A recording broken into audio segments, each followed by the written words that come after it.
In 1994, 16 patients vanished from their beds at Riverside Medical Center in one night. Their medications had been taken on schedule, their meals eaten, their belongings untouched. No alarms sounded, no security breaches occurred. For 30 years, the clinic buried the truth beneath malpractice settlements and sealed medical records. Until last month, when renovation workers broke through a wall and discovered something that should never exist in a place meant to heal. A hidden surgical facility where patients weren't treated, they were harvested. Welcome to Lost Mystery Stories. Before we expose what really happened to the patients who vanished from their hospital beds, tell me in the comments, have you ever felt unsafe in a place that was supposed to heal you? And if you believe that some medical institutions value profit over patients, hit that subscribe button because this story will reveal the deadly price of trusting the wrong doctors. March 15, 1994. Riverside Medical Center, Portland, Oregon. Riverside Medical Center wasn't a typical hospital. It was a private, boutique medical facility that catered to wealthy patients seeking discreet, high-end medical care. The 150-bed facility specialized in alternative treatments and experimental therapies that weren't available at conventional hospitals. The clinic attracted patients from across the country, celebrities seeking plastic surgery away from paparazzi, executives needing quick recovery from addiction treatment, and elderly wealthy individuals looking for cutting-edge anti-aging therapies. It had a reputation as the place where money could buy miracles, said Dr. Sarah Chin, who worked as a resident at Riverside in 1994. Patients came there not just for medical care, but for treatments that pushed the boundaries of what was legal and ethical. The 16 patients who disappeared on March 15 were typical of Riverside's clientele. Affluent individuals receiving expensive, experimental treatments that promised remarkable results. The missing patients. Margaret Blackwood, 67, real estate heiress receiving experimental longevity treatments. James Morrison, 52, pharmaceutical CEO undergoing liver regeneration therapy. Linda Santos, 44, federal judge's wife receiving cosmetic genetic modification. Robert Chin, 58, tech mogul getting experimental brain enhancement procedures. Carol Johnson, 39, senator's daughter undergoing fertility treatments with illegal hormones. David Walsh, 61, defense contractor receiving experimental heart replacement. Jennifer Kim, 35, oil executive's wife getting full-body cellular regeneration. Michael Torres, 48, Supreme Court justice receiving spinal cord reconstruction. Susan Parker, 42, banking heiress undergoing experimental cancer treatment. Thomas Martinez, 55, pharmaceutical researcher getting organ replacement therapy. Rachel Goldman, 38, media mogul's daughter receiving brain tumor removal. Nathan Brooks, 29, tech heir undergoing experimental paralysis reversal. Emily Rothschild, 33, investment banker receiving experimental pregnancy procedures. Daniel Hayes, 46, energy executive getting full organ system replacement. Lisa Cross, 41, political dynasty member receiving genetic modification therapy. Anna Kasowski, 34, diplomatic family member undergoing experimental surgeries. These weren't ordinary patients, Dr. Chin explained. They were people with unlimited resources who wanted medical treatments that didn't exist in conventional medicine. Riverside promised them access to procedures that were decades ahead of anything available elsewhere. But what the patients didn't know was that Riverside Medical Center wasn't just pushing the boundaries of medical ethics. They were operating an illegal organ harvesting and human experimentation program disguised as a luxury medical facility. March 15th began as a typical day at Riverside Medical Center. The 16 patients were in various stages of their treatment programs, some preparing for surgeries, others recovering from procedures, all paying premium prices for experimental medical care. Evening visiting hours ended at 8 p.m. Families said goodbye to their loved ones, expecting to return the next day to continue supporting their recovery. Security cameras recorded normal activity throughout the facility. Nurses making rounds, doctors checking on patients, orderlies delivering meals and medications. At 10 p.m., night shift nurse Amanda Foster began her rounds on the third floor, where the most expensive patient suites were located. The floor was quiet, with most patients resting after taking their evening medications. Everything seemed normal, Foster recalled in her 2024 testimony to investigators. Patients were in their rooms, some watching TV, others sleeping. I distributed the 10 p.m. medications and checked vital signs. Everyone was accounted for. But Foster's shift would be her last at Riverside Medical Center, though she wouldn't know why for 30 years.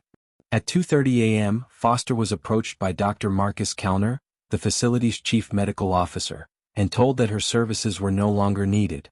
She was escorted from the building by security, paid 2 weeks severance, and told that discussing her employment at Riverside would violate her non-disclosure agreement. They said there had been a medical emergency that required bringing in specialists, Foster said. I was told that patient confidentiality required removing all non-essential staff from the building. I thought it was strange, but Dr. Kellner was very convincing. Foster never returned to Riverside Medical Center. When she tried to contact her former colleagues, she discovered that the entire night shift nursing staff had been terminated for restructuring purposes on the same night. The next morning, day shift supervisor Maria Santos arrived at 6 a.m. to prepare for morning rounds. What she found defied medical explanation. All 16 patient rooms on the third floor were empty. Not abandoned, meticulously cleaned and prepared as if for new admissions. Beds were made with fresh linens, medical equipment was cleaned and reset, and patient belongings were neatly arranged as if the rooms had never been occupied. It was like a hotel that had been professionally cleaned between guests, Santos said. But these were patients in the middle of multi-week treatment programs. They wouldn't just check out in the middle of the night. Patient medical records showed that all 16 had received their scheduled medications, meals, and treatments up until 10 p.m. on March 15. Computer logs indicated normal vital sign monitoring throughout the night. The last recorded activity was at 5:30 a.m., when automated systems logged successful completion of overnight medication schedules. But there were no patients to receive those medications. Security footage from the night shift showed normal activity until 11 p.m., then a 6-hour gap where cameras mysteriously malfunctioned. When recording resumed at 5 a.m., the hallways were empty and all patient rooms appeared unoccupied. The timing was too perfect, Santos observed. Camera systems don't just fail for exactly the hours when patients disappear. Someone planned this. Dr. Kellner arrived at 7 a.m. and immediately took control of the situation. He met with Santos privately and explained that all 16 patients had been transferred to a specialized facility during the night due to a medical emergency that required isolation protocols. He said there had been a potential exposure to an experimental pathogen, Santos recalled. The patients needed to be quarantined at a government facility until they could be cleared for release. He showed me what looked like official transfer orders from the CDC.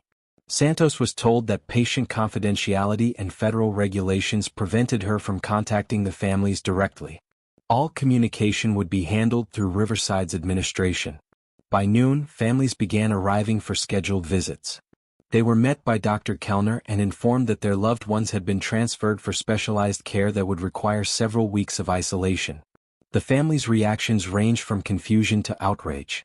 These were wealthy, powerful people accustomed to getting answers and having control over medical decisions affecting their relatives. Elizabeth Blackwood, Margaret's daughter, demanded to speak with the physicians at the facility where her mother had been transferred. She was told that national security classifications prevented any direct contact during the isolation period. They were asking us to trust them completely while providing no proof that our family members were actually receiving care, Blackwood said. For people used to having access and control, it was unacceptable. The families hired lawyers, private investigators, and medical consultants to verify Riverside's claims. But every inquiry was blocked by legal barriers, medical privacy regulations, and what appeared to be federal oversight of the situation. Within a week, all 16 families received identical letters from a law firm representing federal health authorities. The letters explained that their relatives were participating in an experimental treatment program that required extended isolation, and that disclosure of any details about the program would violate federal law. The families were also informed that Riverside Medical Center would provide full refunds for all treatment expenses, plus additional compensation for the inconvenience caused by the unexpected transfer. "They were offering us money to stop asking questions," said James Morrison Jr., whose father had been receiving liver treatment. The amounts were substantial, enough to make most people walk away rather than fight. But some families refused to be silenced. They demanded proof that their relatives were alive, medical updates on their conditions, and the right to visit or speak with them. Those families discovered that pursuing the matter would be more difficult than they anticipated. Within 2 weeks of the disappearance, the FBI became involved in the case, not to investigate the missing patients, but to suppress information about their disappearance. Special Agent Victoria Lane arrived in Portland with a team of federal investigators who immediately classified the Riverside situation under national security provisions. Local law enforcement was barred from investigating, and medical records were seized as classified materials. Agent Lane made it clear that this was a federal matter involving experimental medical research with national security implications, said Portland Police Detective Mike Rodriguez, who had been assigned to investigate the missing persons reports. We were told that continued local involvement would interfere with a classified operation. The families who had been most persistent in demanding answers suddenly found themselves under federal investigation. IRS audits were initiated, business licenses were questioned, and background investigations were conducted on family members and their associates. It was intimidation, said attorney Rebecca Walsh, who represented several families. The message was clear: stop asking questions about your missing relatives, or face the full power of the federal government. One by one, the families accepted the financial settlements offered by Riverside Medical Center and signed comprehensive non-disclosure agreements. The amounts ranged from $2 million to $10 million per family, depending on their persistence in asking questions. By the end of 1994, all 16 families had been paid to remain silent about their missing relatives. The official story became that the patients had been successfully treated at Riverside and transferred to a federal research facility to participate in groundbreaking medical studies that required long-term isolation. The families were told they would be reunited with their loved ones when the research was complete. 30 years later, no family has ever seen their missing relatives again. Dr. Marcus Kellner wasn't just a medical administrator. He was a former military physician who had conducted classified medical research for the Department of Defense before joining Riverside Medical Center in 1990. His background included work on Project Blackwater, a classified program studying the effects of experimental drugs and surgical procedures on human subjects. When the military program was shut down in 1989 due to ethical violations, Kellner transitioned to private practice. Kellner saw Riverside as an opportunity to continue his research without military oversight, said Dr. Elizabeth Warren, a medical ethicist who investigated the case in 2024. He had wealthy patients willing to pay for experimental treatments, and a private facility where he could operate without government scrutiny. But Kellner's research at Riverside wasn't focused on healing patients. It was focused on harvesting organs and testing experimental procedures that could be applied to military and intelligence applications. The wealthy patients who came to Riverside seeking cutting-edge medical treatments were actually being evaluated as potential sources for organs and tissues needed by other clients who were willing to pay even more than the patients themselves. It was a sophisticated organ harvesting operation disguised as a luxury medical facility, Dr. Warren explained. Patients thought they were paying for experimental treatments to improve their health. In reality, they were being processed for organ removal. The experimental treatments offered at Riverside were designed to optimize patients' organs for transplant. Longevity therapy involved procedures that enhanced liver and kidney function before removal. Brain enhancement included surgeries that made neural tissue more viable for transplant. Cellular regeneration treatments prepared multiple organ systems for simultaneous harvesting. The patients weren't customers, they were products. The organs harvested at Riverside Medical Center weren't sold on the black market. They were provided to an exclusive network of buyers who could afford to pay premium prices for ethically sourced transplant organs. The buyer network included foreign dignitaries, defense contractors, pharmaceutical executives, and other members of the global elite who needed organ transplants but didn't want to wait for traditional organ donation systems.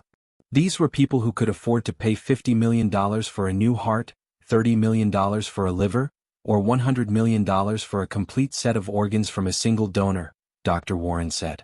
The prices were so high that Riverside could afford to refund the patient's original treatment costs and still make enormous profits. The buyers were told they were receiving organs from voluntary donors who had agreed to participate in experimental medical research. They weren't informed that the donors were actually wealthy patients who had been murdered for their organs. It was the perfect crime, Dr. Warren explained. The victims' families were paid to stay silent, the buyers believed they were participating in legitimate medical research, and the profits were so enormous that everyone involved had incentive to keep the system operating. But the Riverside operation was more than just organ harvesting, it was also conducting live human experimentation on behalf of pharmaceutical and defense contractors. The classified documents discovered during Riverside's 2024 renovation revealed that the missing patients hadn't been killed immediately for organ harvesting. They had been kept alive for weeks or months while undergoing experimental medical procedures designed to test new surgical techniques, pharmaceutical compounds, and biological weapons. The patients were used as human test subjects for procedures that were too dangerous or unethical to test through normal channels, Dr. Warren said. They were kept alive as long as they were useful for research, then killed when their organs were needed for transplant. The experiments included pharmaceutical testing. Patients were given experimental drugs designed to enhance organ function, extend lifespan, or improve cognitive performance. The goal was to gather data for pharmaceutical companies developing next-generation medications. Surgical innovation.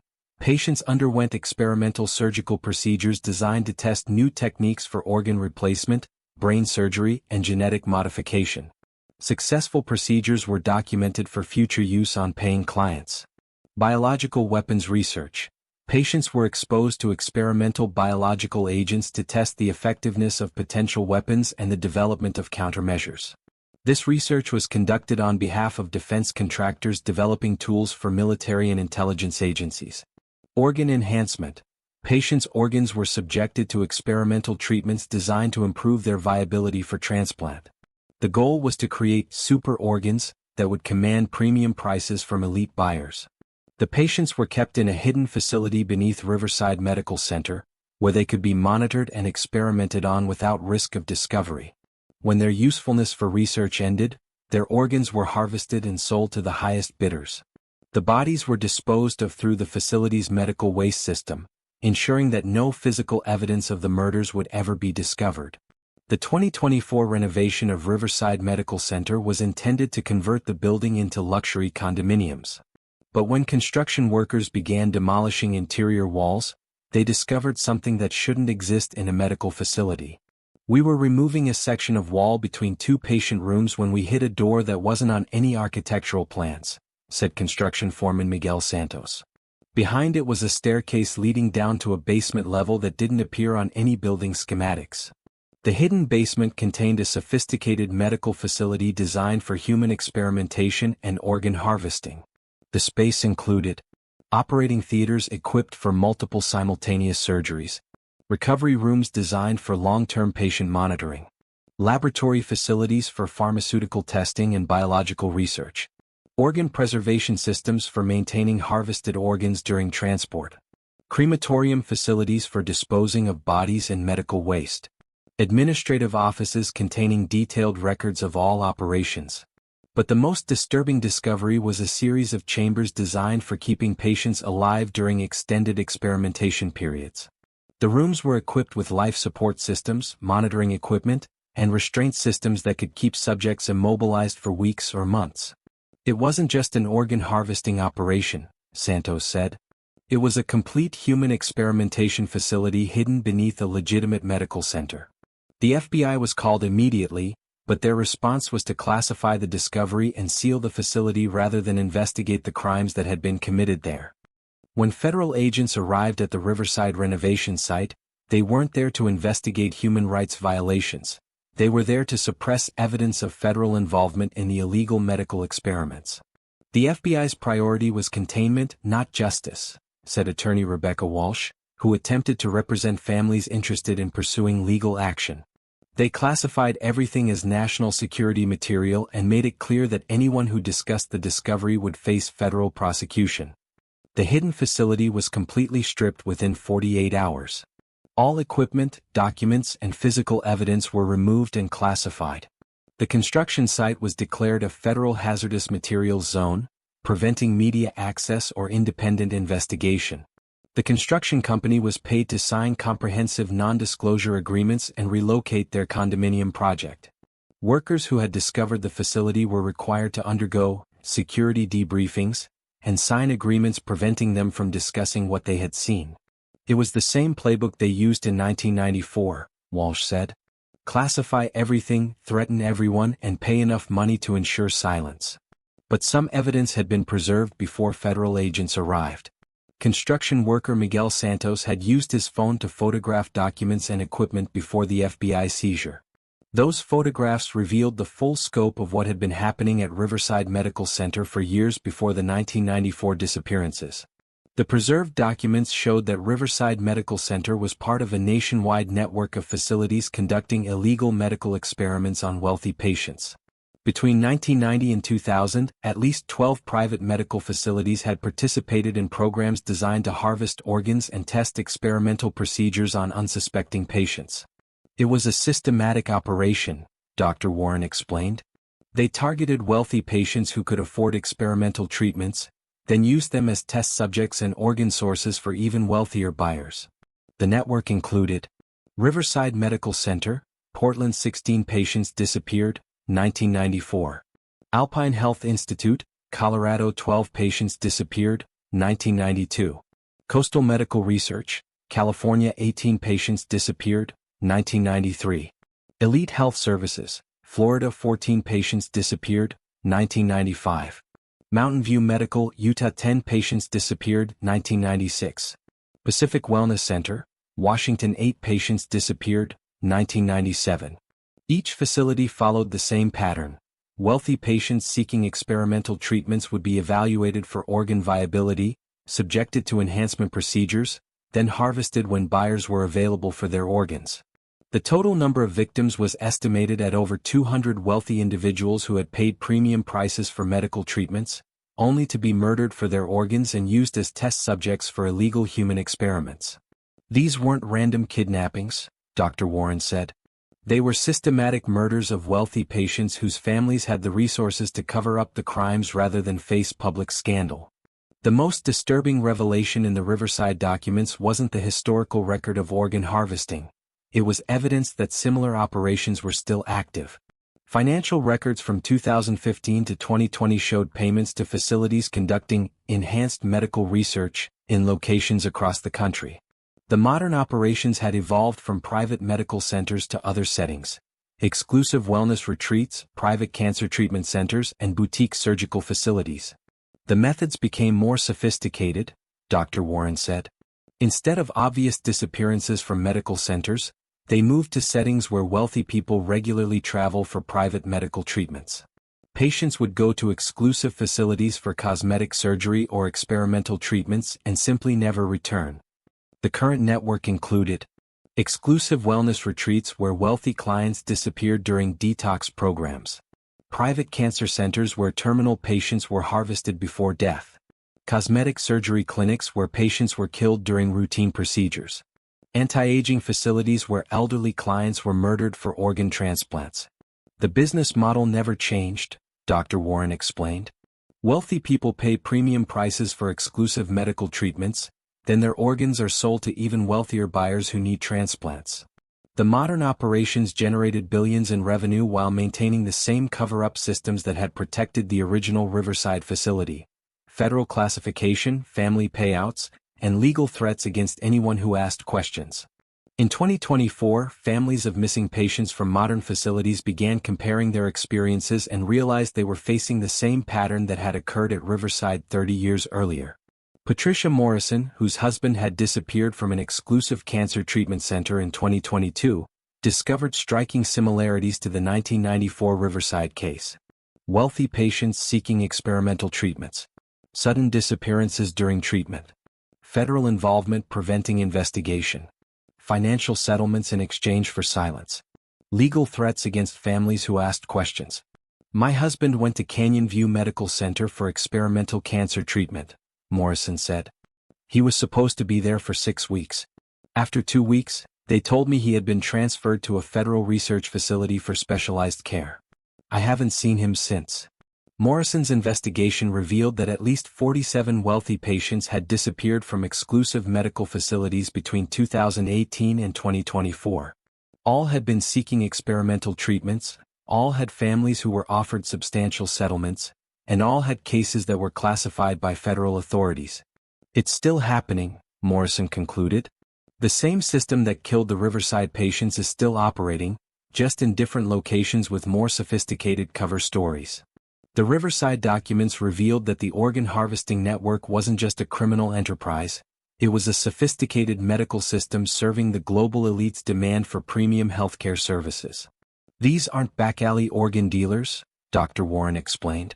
These are world-class medical facilities staffed by leading physicians and surgeons, offering services to buyers who can afford to pay any price for perfect health.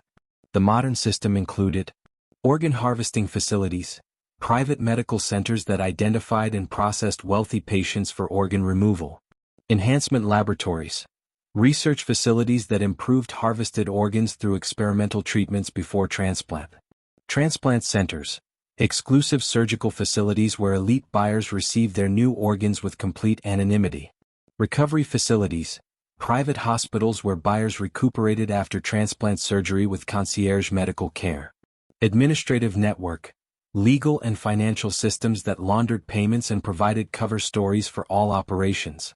The entire system operated with federal protection, classified as national security research that couldn't be investigated by local law enforcement or disclosed to the public. It's not just organ harvesting, Dr. Warren said. It's a complete medical ecosystem designed to transfer health from wealthy patients to even wealthier buyers, with federal agencies ensuring that no one asks uncomfortable questions. In December 2024, the Riverside Medical Center building was demolished completely. The official reason was structural damage that made renovation impossible, but residents reported that the demolition crews worked exclusively at night and that federal agents supervised the entire process.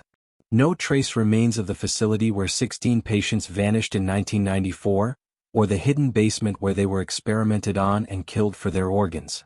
The families of the missing patients continue to honor the non-disclosure agreements they signed 30 years ago. The substantial settlements they received have been supplemented over the years with additional payments to ensure their continued silence. But sometimes, in exclusive medical facilities across the country, wealthy patients seeking experimental treatments simply disappear. Their families are told about transfers to specialized facilities, offered substantial settlements, and warned about the legal consequences of asking too many questions. The pattern continues because the demand continues. As long as wealthy people are willing to pay any price for perfect health, and as long as federal agencies are willing to protect the system that provides it, patients will continue to vanish from their hospital beds. The most terrifying truth about the Riverside Medical Center disappearances isn't that they happened 30 years ago. It's that they're still happening today. In private medical facilities where money can buy miracles, some patients pay with their credit cards. Others pay with their lives. And the system that harvests them operates with the full protection of the same government agencies that are supposed to protect American citizens from medical exploitation. The patients who trusted Riverside Medical Center with their health in 1994 learned too late that some doctors view their patients not as people to heal, but as products to harvest.